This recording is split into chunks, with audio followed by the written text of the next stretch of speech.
Model shifting to a snowier pattern for many throughout the rest of February. Who could get in on the action in today's video? Welcome in, everybody. Great to see you. Happy Saturday.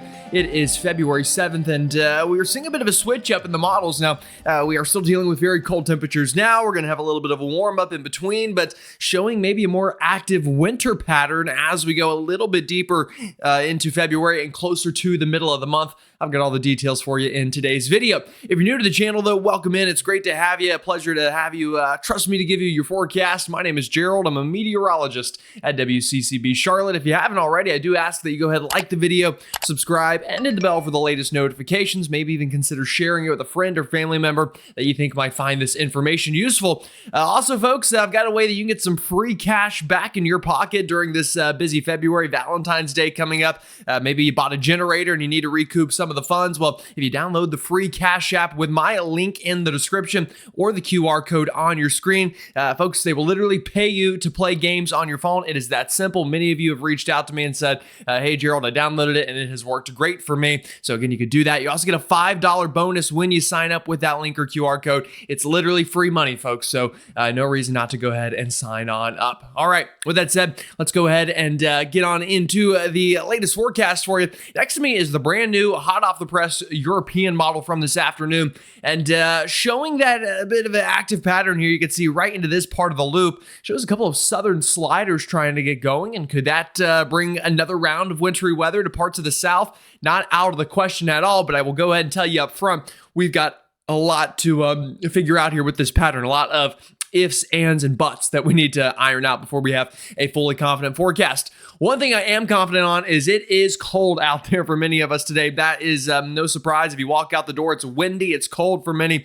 But that is all due to this big shot of Arctic air you can see on our latest temperature data, diving down out of Canada, really getting into the Northeast today, where we have sub-zero temperatures into much of Pennsylvania, New York, Vermont, New Hampshire. We've got temperatures stuck down into the 30s and 40s into parts of the Carolinas, Virginia, and feeling that cold air today. Now, if you're out to Texas, you're probably wondering where winter is and what I'm talking about, but for much of us here into the eastern United States, feeling the chill in a big way. Tonight, not going to get much better. Check out low temperatures tonight. A lot of purple on the map. Anytime you see purple, no matter what time of the year it is, that's usually a sign that we've got some pretty brutal weather going on out there. And in this case, for winter time, it's brutally cold temperatures. Sub-zero lows tonight through much of New York. Likely sub-zero in and around parts of Connecticut, Massachusetts, into New England, getting down into the teens, into the mid-Atlantic, single digits along the I-95 corridor from DC all the way up through Boston. Actually going to be warmer in Minneapolis tonight, likely, than parts of North Carolina. So that big block of cold air, it is really pretty far east, and not a bad evening overall for much of Texas and the West Coast. But that cold air working on it. Let's go ahead and time out the next couple of days for you, show you where we're going to go from here. We do have a warm up on the way, at least briefly. I want to mention that, and then we'll talk about that potential for this model shift back to the snowier side as we go closer to the middle of the month. We've already got some of that snow flying around out there today. In fact, a big shot of Arctic air has spawned a bit of a coastal low. I say a bit of a coastal low. It's a full-blown coastal low, a pretty strong one at that, but far enough offshore right now that it's not an overly big deal, although some northern streamers coming in, kind of fueling this low pressure, bringing some scattered snow showers and even some squalls up into parts of New England today, so don't be surprised for the wind to pick up, a quick burst of snow with that brutal cold. That groundhog might have been off a little bit, to say the least, if you're up into parts of New England today. Now, as we go further ahead into time, I am also watching this, a bit of a shortwave in the atmosphere. Basically, that's just a very small kink in the flow in the upper levels that is likely to fire off some snow showers. You can see it kind of starts up here into the Great Lakes, and this is going to be flying, folks. I mean, that's going to be booking it, at interstate speeds, really, up into parts of the Northeast, or I guess the Midwest, really not the Northeast, by tomorrow morning. And this is going to try to make a run all the way towards the Carolinas. Do not be surprised if we even get some snow showers to break containment of the mountains, maybe Charlotte, Greensboro, heck, maybe even further south and east than that, Fayetteville, the coastal sections of the Carolinas could get in on a couple snow showers. Now, this model, you can see, kind of brings that little band and hits the Appalachian chain and dries it up. But some of our other data has been a little bit more bullish that it could make it over the mountains and get it into the Carolinas. A lot of times these things overperform. It would not be a big deal likely, but something to keep in mind. And it just keeps snowing during the weekends into the Carolinas. I don't know what it is. And that might be the case next weekend too. Ooh, yeah, never ending story here. But other than that, here we go. By the time we get into Sunday evening and overnight, it's still cold into the Northeast, the Mid-Atlantic. Another little shortwave tries to work on in and tries to get a little bit of winter weather. This is by Monday afternoon and evening into parts of the Midwest and into the Northeast. But really no major storms on the horizon for the next couple of days is my point here. And kind of the bigger story is going to be what happens in the upper levels of the atmosphere over the next 5 days. And that will be a bit of a warm up. Now, some of us will feel it more than others. Some of us will get above average temperatures. Others will just get back to near average. But this is why we're going to generally see a warm up. This big ridge is going to try to build in through this week. Let me back this up. This is our atmosphere right now, where you can see we've got a lot of blue. We're troughing a pocket of cold air over the northeastern United States up through the Hudson Bay and down into the southeast. But notice that kind of kicks out into the Atlantic and a little bit more ridging tries to build in, or these orange colors in here. I'll be honest, it's not as impressive as it looked a couple days ago, but it will still be a warm up that is likely to bring warmer temperatures for many of us. And you can kind of see that in here on our temperature anomalies from the European model. Still cold, obviously well below average with those blues and those pinks into the east right now. That does start to moderate though. Check it out. This is by Tuesday afternoon, getting back to above average temperatures into the Carolinas, the deep south, really everyone outside of some pockets of the Northeast getting in on warmer weather. Maybe not full blown spring like weather, but it's probably going to feel like it considering how cold it has been. A warm up of this magnitude going from like 20 degrees below average to 10 degrees above average. Yeah, that's going to feel terrific. You're going to want to get out there and enjoy it. But as I've been saying, don't get too excited, because notice as we go further ahead into time into next weekend, some of that blue tries to creep on back into the picture. And could that bring snow with it? Yeah, it could. Let's talk about the setup and what the models show right now and give you the latest. All right, you're going to see very quickly here that we've got a long way to go before we get high agreement on this, but we are seeing some of our big time models, ones like the European model, showing a bit of a more active wintry pattern. But I want to show you the GFS first, just to show you that not everything is showing this shift, but you'll see in a moment a lot of them are. And now, by the middle of the week, this is Tuesday into Wednesday. Again, the time here is right up there. Just kind of look at the day there. So Wednesday to 11, and the exact time, it'll shift back and forth, so I wouldn't focus so much on that, but that's Wednesday, February 11th, obviously, as that suggests. Now, it shows a little bit of rain trying to work into the southeast, not a big deal. Then gets our next bigger storm going by this coming weekend, and it's a pretty strong one, a classic Colorado low. I've been telling you for days now. I thought around the middle of the month our next more pronounced storm would form, and the model's showing it here by Saturday into Sunday. But notice the path it takes. It starts in Colorado and then just flies up right through the Midwest, a classic cutter. Now there is some cold air left over. You get a little bit of icing into Appalachia, but it's mainly snow up into the Midwest, at least the far northern plains that is, and into parts of Wisconsin, Michigan, and overall a much warmer system. It's kind of one of those classic late time winter starts as snow, changes to rain events for many folks, and wouldn't be an overly big deal, but would be big enough to talk about. The European model takes a very different trajectory here with this system. Again, the time there is underlined at the top of your screen. Shows a little bit of that rain by Wednesday, Tuesday into Wednesday. Not a big deal, but maybe some showers down into the deep south, maybe a little bit of a clipper system up into the Midwest and the Northeast. Then comes our next storm, and yes, it forms. This is by Thursday. Actually gets an earlier system here by Thursday. Classic Colorado low, as I've been foreshadowing over the past couple of days.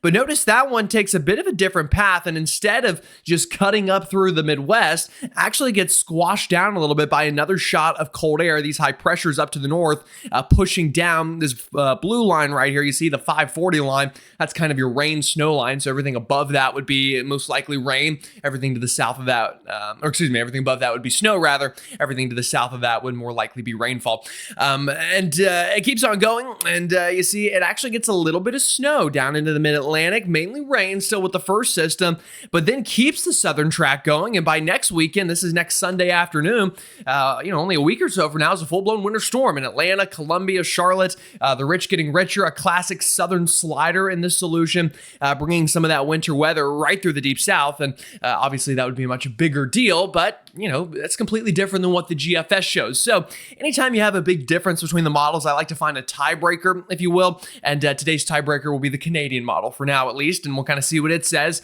And let's go ahead and go through it. So there you go. Middle of the week, a little bit of rain, not a big deal. And then does show that earlier Thursday system like the European. So we've now got 1 point on the European side. See how it's got some rain and snow trying to break out over North Carolina, for example. Mainly rain, though, again, with the first system. And then for the second system, shows it, but is a little more GFS-like, and then kind of cuts it up, but much further east, and it's a lot more wintry than the GFS, but also a lot further north than the European. So you get the idea. We've got a way to go, folks, before we figure out exactly what's going to happen, but I do want to show you a little bit of why we have the differences, what's going on in the upper levels that is showing a completely different surface system. Let's talk a little bit about that, and then kind of end out the video talking about the probabilities of which one of these model suites may be a little bit closer to reality. All right, so the real difference between the models right now is the timing of this Baja low, as we call it. And it's this big piece of energy you see on your map over California and kind of over the Four Corners region. This is by early Friday morning on the GFS model, and it's a lot quicker than the European. What happens is it gets this, and it kind of flings it on through the United States, so it's able to cut up further north. You can see where all that energy is moving. Again, this is a spin map, so think of it that way. And the more spin you have in the upper levels, the more likely you are to get a surface area of low pressure, basically, especially whenever that spin moves right over the Rocky Mountains. What happens is, think of it this way: as the spin is over the ocean, you have this column of spin, and then it hits the Rockies, so it kind of gets compressed, and then on the other side of the Rockies, it starts to stretch again, and that stretching of spin is what often creates surface low pressure. It's a very classic, physics kind of based mechanism to get surface low pressure. Same way a tornado works too, is it's just spin that is getting stretched down, so you can think of it that way as well, just on a larger scale with a mid-latitude cyclone. But the GFS, it's just very quick with it. I mean, by Friday, it gets it over the Rockies, and then it is in and out of here. That's why it has much more of a cutter. The European model is much more delayed. Here's Friday morning, and it's now trying to get into the Four Corners, but it's just a little bit slower. So because of that, you also have some interaction with another piece of energy over the Northeast. That kind of compresses the track down and makes this much more of your classic southern slider than a cutter like the GFS shows right through the heart of the country. Now, I will say the GFS has a little bit of a progressive bias, as we say, meaning sometimes it's a little too quick with energy. So that makes me lean a little bit more towards the European, but it could also end up being something kind of in between where maybe this starts as a southern slider, but then cuts up a little bit further north quicker, kind of like the Canadian model showed. But as I showed you, there's a very wide range of possibilities, anything from a Colorado low all the way up to the Hudson Bay to a classic southern slider with a southern snowstorm, and everything in between remains a possibility. And the timing again would be next weekend. But that in the mid-levels is kind of why we have a difference down at the surface. Now, what about the probabilities? Well, that's kind of the more important thing to look at this storm system, at least at this time frame, whenever we still have a week to go. Let's show you the European ensembles and the GFS ensembles, and we'll kind of leave things off there.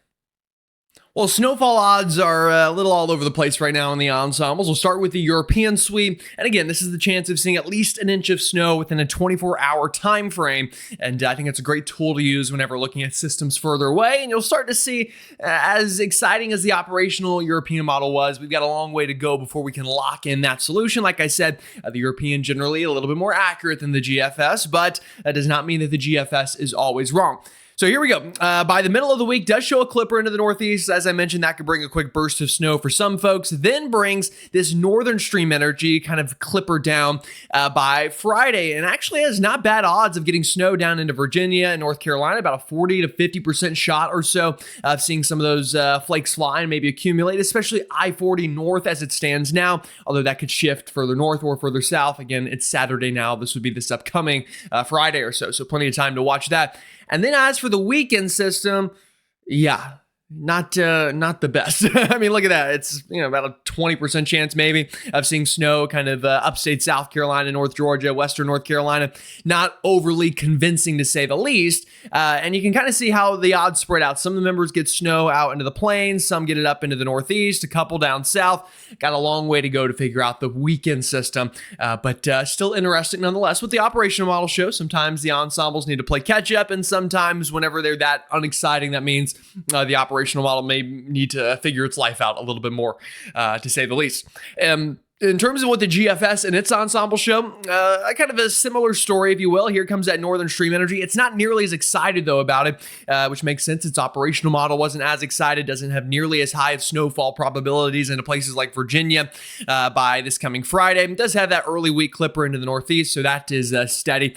And then comes the next system, and again, you kind of see some differences here. You get some snow chances up further north into the Midwest, and you get maybe some ice or snow chances into the Appalachian chain by next weekend, kind of like what the Canadian showed, and then, it becomes a little bit higher up into the Northeast. So you get the idea. We've got a way to go, as I've said multiple times now, on figuring this out. What I'll leave you with are the temperatures and kind of how that's going to unfold, and I think this will be a big part of the forecast, obviously.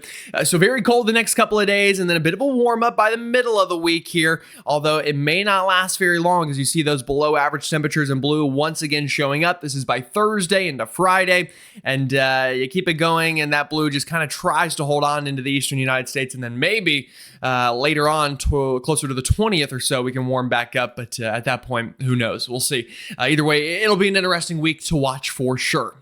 All right, so I've got for you folks, and again, appreciate you tuning in. If you made it all the way to the end of the video, appreciate you hanging with me and listening to me yap and ramble for that long. If you want, you can catch me on air tonight at WCCB Charlotte locally, or you can watch for free on the WCCB Charlotte app. We'll be on air at 10 p.m. I'll have your forecast then, and if you can't catch me there, then I'll be right back here on YouTube tomorrow for another update.